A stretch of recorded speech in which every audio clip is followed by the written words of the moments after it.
Hello, this is प्रज्ञा पराशर। सो आज हम बात करेंगे एस्ट्रोलॉजी के बारे में।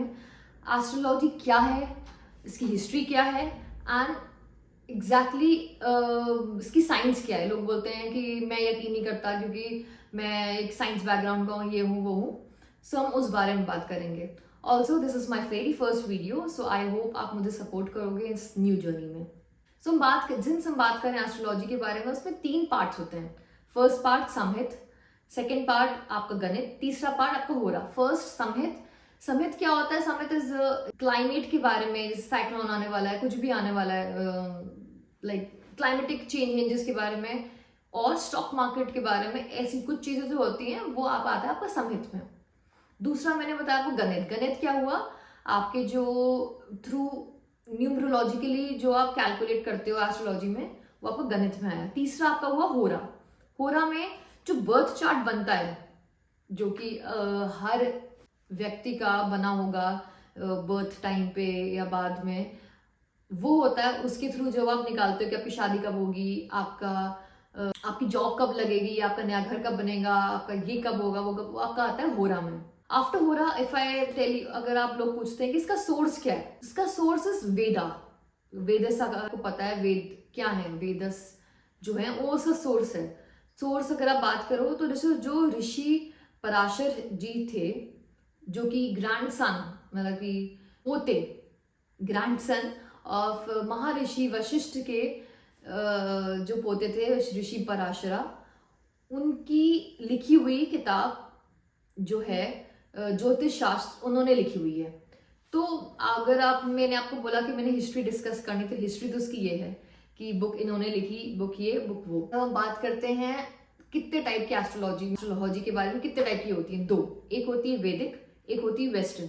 वेस्टर्न शॉर्ट है तो आपको जल्दी बता देती हूँ। वेस्टर्न जैसे कि सन साइन, लोग बोलते हैं मेरा सन साइन ये है, मेरा सन साइन वो है। वो होता है जैसे इंसान को जनवरी बॉर्न है तो वो हुआ कैप्रिकॉर्न, कोई जून में हुआ है तो वो हुआ आपका जेमिनी, कोई एंड ऑफ जून और जुलाई में हुआ है वो हुआ कैंसर। वो सब आता है आपका वेस्टर्न एस्ट्रोलॉजी में। मतलब कि जो सन साइन हुआ वो कैसे देखा जाता है कि द पोजीशन, जो प्लैनेट्स हमारे अर्थ के अराउंड रिवॉल्व कर रहे हैं, दो उसकी पोजीशन उस पॉइंट ऑफ टाइम पे वो देखी जाएगी। The position of the ruling planet, तो उस टाइम जो रूल कर रहा है, जो टाइम पे है उस पोजीशन पे, उसकी देखी जाएगी। उसके अकॉर्डिंग बताया जाता है कि आप टॉरस हो, कैप्रिकॉर्न हो, जेमिनी हो, स्कॉर्पियो, ऐसे। Now if I talk about वैदिक एस्ट्रोलॉजी, वैदिक में क्या है कि position of all the planets, सारे जो भी 9 प्लैनेट्स हैं, 9 ग्रह हैं, उसकी पोजीशन उस पॉइंट ऑफ टाइम में जब कोई बच्चा पैदा हो रहा है, उसकी पोजीशन जो होती है आपकी स्काई में, जो अन्य तारिका में अगर आप देखा जाए, जो ग्रह नक्षत्र होते हैं, उसके अकॉर्डिंग आपका चार्ट बनता है। आपकी टाइम, डेट और आपकी प्लेस ऑफ द बर्थ, ये 3 चीजें रिक्वायर्ड होती हैं आपका बर्थ चार्ट निकालने के लिए। अगर मैं बर्थ चार्ट की बात करूं, मेरे according birth chart is like a PDF, वो चेंज नहीं हो सकता, ठीक है। एंड इसको हम बोलते हैं, वैदिक एस्ट्रोलॉजी को हम बोलते हैं मून साइन। क्यों मून साइन? क्योंकि मून का बहुत बड़ा सिग्निफिकेंस है आपकी वैदिक एस्ट्रोलॉजी में। मून इज समथिंग, लोग बोलते हैं आपका कैसे का, आपकी लक्ष्मी का फ्लो कैसा है, तो हम वो मून से देखते हैं। मून डिनोट किया जाता है माँ, आपका रिलेशन आपकी माँ से कैसा है वो, तो वो हर चीज हुई आपका मून में आता है कि मून की चंद्रमा कहाँ बैठा हुआ है, आपके कौन सा हाउस में बैठा हुआ है, वो हम देखते हैं।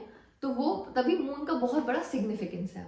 तो कुछ भी अच्छा लग रहा हो तो प्लीज नीचे लाइक बटन होगा, प्लीज इसको लाइक करें, शेयर करें अपने में एंड सब्सक्राइब करें प्लीज। अच्छा, फिर हमने बात करी है कि हमारे उसमें होते हैं 12 zodiac signs, 9 planets and 12 houses.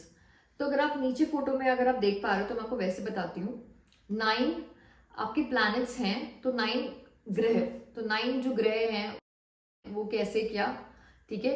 9 houses जो आप 1 2 3 4 देख रहे हो, वो सारे 9 हाउसेस हैं। हर हाउस का डिग्री होती है 30 डिग्री। तो अगर आप सारे के सारे हाउसेस कैलकुलेट करो कि 12 इंटू 30 डिग्री, वो 360 आता है कि सारे हाउसेस की डिग्री मिला के, जो कि भाव हुआ है, वो आपकी आती है 360 डिग्री। 12 जोडियाक साइन मतलब 12 राशियां होती हैं, वो आपको पता ही होगा। अब हम नेक्स्ट टॉपिक पे बात करते हैं कि क्या एस्ट्रोलॉजी सही है, क्या वो एस्ट्रोलॉजिस्ट गलत है, क्या वो सही है। तो मेरे अकॉर्डिंग, मेरा पर्सपेक्टिव ही बोलता है कि एस्ट्रोलॉजी विद्या जो है वो पूरी सही है। आपको वो प्रूव नहीं कर सकते कि हाँ ये सही है, ये गलत है। आप पूरा डिफाइन नहीं कर सकते कि 100% hence proved like a science, but yes it is true. It just, जब कोई एस्ट्रोलॉजर, जब कोई मनुष्य वो पढ़ता है तो उसका अलग पर्सपेक्टिव निकलता है। तो जैसे हर एक डॉक्टर, अगर आप किसी डॉक्टर के पास जाओ तो कोई आपको डॉक्टर ए दवाई देगा एक बीमारी की, वहीं कोई और डॉक्टर आपको बी दवाई देगा। उसका फॉर्मूला सेम होगा बट उसका पर्सपेक्टिव बताने का कि एक ये दवा लो, एक वो दवा लो, वो अलग हो सकता है। क्योंकि किसी को एक्स नॉलेज है, किसी ने एक्स बुक से पढ़ा है, किसी ने वाई बुक से पढ़ा है। तो एस्ट्रोलॉजर सही और गलत हो सकते हैं बट एस्ट्रोलॉजी सही और गलत नहीं हो सकती, वो हमेशा सही ही होती है। क्योंकि जैसे मैंने आपको पहले बताया कि बर्थ चार्ट जो होता है इट्स लाइक अ पीडीएफ, आप चेंज नहीं कर सकते। बिकॉज अगर आप 10:31 में पैदा हुए हैं तो आप 10:35 नहीं हो सकते, वो टाइम फिक्स होता है। वैसे ही इट्स लाइक अ पीडीएफ जो आप चेंज नहीं कर सकते हो। बिकॉज आप अपने कर्म, अपनी डेस्टिनी आप वो चेंज नहीं कर सकते। थोड़ा बहुत चीजें आप अपनी फ्यूचर आने वाली लाइफ में थोड़ा बहुत चेंजेस कर लोगे। तो जैसे कोई बहुत बड़ी महादशा आने वाली है, कोई बहुत एक्सीडेंट, कुछ भी राइट लेफ्ट कुछ भी होने वाला है, आप टाल सकते हो या कम कर सकते हो। जैसे इसका बहुत बड़ा एग्जाम्पल ये है, जैसे किसी किसी के कुंडली में होता है गुरु चंडाल योग। एक गुरु और एक शिष्य की जो रिलेशन होता है पिछले जन्म में या पहले प्रीवियस लाइफ में, आपका अगर अपने गुरु से या आपका अपने शिष्य से अगर अच्छा रिलेशन नहीं रहा है, तो भले किसी भी रीजन की वजह से हो, तो आपकी इस लाइफ में वो योग होगा, उनकी पूरी कुंडली में, पूरी life of the time period में। ठीक है, उसके बाद I would simply define astrology of the planets in your birth chart. अब पोजिशन क्या होती है, चेंज होती रहती है। अब पोजिशन क्या चेंज एज इन कि कभी कोई ग्रह यहाँ बैठा है, कभी कोई ग्रह यहाँ बैठा है। तो जो प्लानिटरी ट्रांजिट होता है वो भी एक चीज होती है आपकी कुंडली में। जैसे कि एक प्लान, अभी मून यहाँ बैठा है, अभी मून शिफ्ट होके यहाँ जा रहा है, वो परमानेंटली वहां बैठा है, बट जो ट्रांजिट होता है वो, अगर आपको पता है कि कभी मून हाफ मून होता है, कभी नो मून होता है, वैसे ही कुछ ग्रह की ट्रांजिट टाइम में लगता है 3 साल, कुछ में लगता है 3 महीने, कुछ में लगता है 30 दिन। ऐसे ही ट्रांजिशंस होते हैं हर प्लैनेट्स के, हर भाव में वो चेंज होते रहते हैं। हर ग्रह हर भाव में यहाँ से वहां घूमती रहती है। अब लोग बोलते हैं कि मुझे तो यकीन ही नहीं है कि एस्ट्रोलॉजी पे मुझे बिल्कुल विश्वास है कि नहीं। आई वुड से आपको विश्वास है, आपको विश्वास नहीं, कोई बात नहीं, सब टू यू, आपको नहीं जानना उसके बारे में। बट मेरे अकॉर्डिंग इट्स ट्रू। और आई वुड से आपको खुद से पूछना चाहिए क्या आपको एस्ट्रोलॉजी या वो क्या अपने बर्थ चार्ट देखने के बाद क्या वो आपको कुछ हेल्प कर पा रही है अपना व्यक्तिगत जानने में। वो आपको अपने खुद से पूछना चाहिए।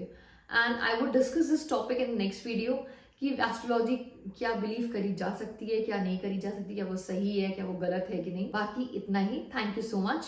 आई होप आपको ये वीडियो बहुत अच्छे से पसंद आए।